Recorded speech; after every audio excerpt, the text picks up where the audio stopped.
Pancasila sebagai falsafah hidup bangsa perlu diimplementasikan untuk membangkitkan karakter bangsa yang semakin menurun.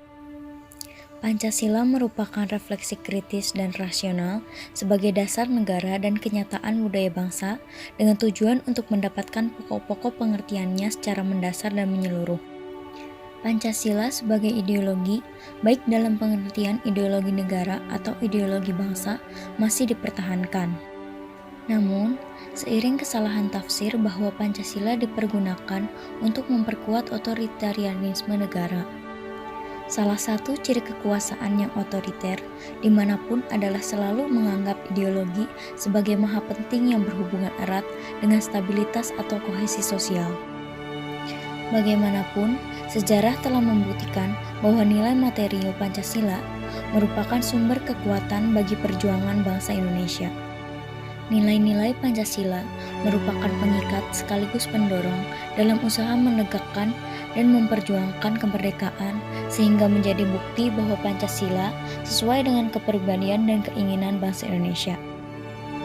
Pancasila merupakan sublimasi nilai-nilai budaya yang menyatukan masyarakat Indonesia yang beragam suku, ras, bahasa, agama, pulau menjadi bangsa yang satu.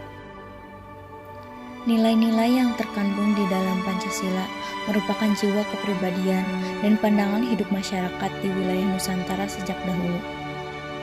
Pancasila juga telah menjadi kunci konsep filsafat dalam pendidikan formal Indonesia.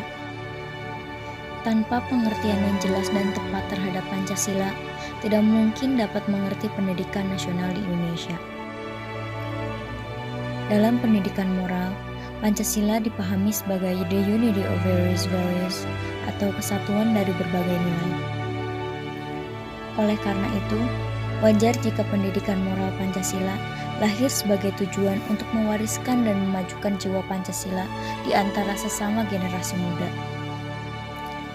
Dari aspek moral, 36 norma pedoman penghayatan dan pengamalan Pancasila atau biasa disebut dengan P4 menjadi tujuan pendidikan.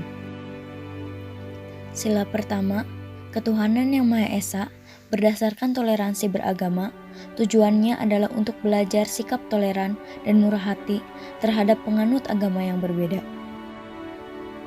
Sila kedua, kemanusiaan yang adil dan beradab, tujuannya adalah untuk menghormati nilai kemanusiaan dan untuk mempelajari sikap kerjasama dan gotong royong.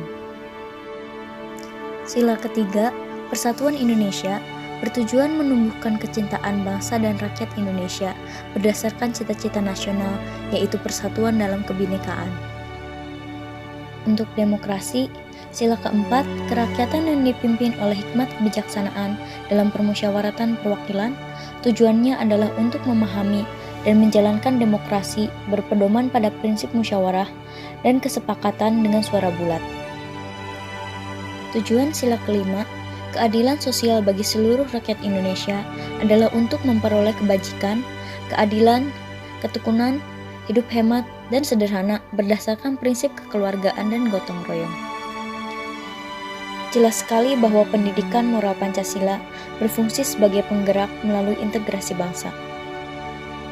Bisa dikatakan bahwa pendidikan moral Pancasila berada di atas segala the education of nationalism atau pendidikan untuk nasionalisme.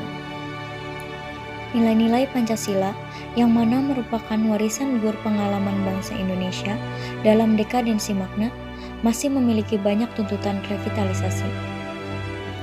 Upaya tersebut sulit dilakukan, tetapi tetap harus diusahakan karena Pancasila dari waktu ke waktu terbukti mampu mempersatukan semua golongan suku, kelompok, agama, dan ras di Indonesia. Agar Pancasila bisa terus eksis di tengah kekokohan globalisme dan tantangan dunia modern, diperlukan penguatan kembali nilai-nilai Pancasila.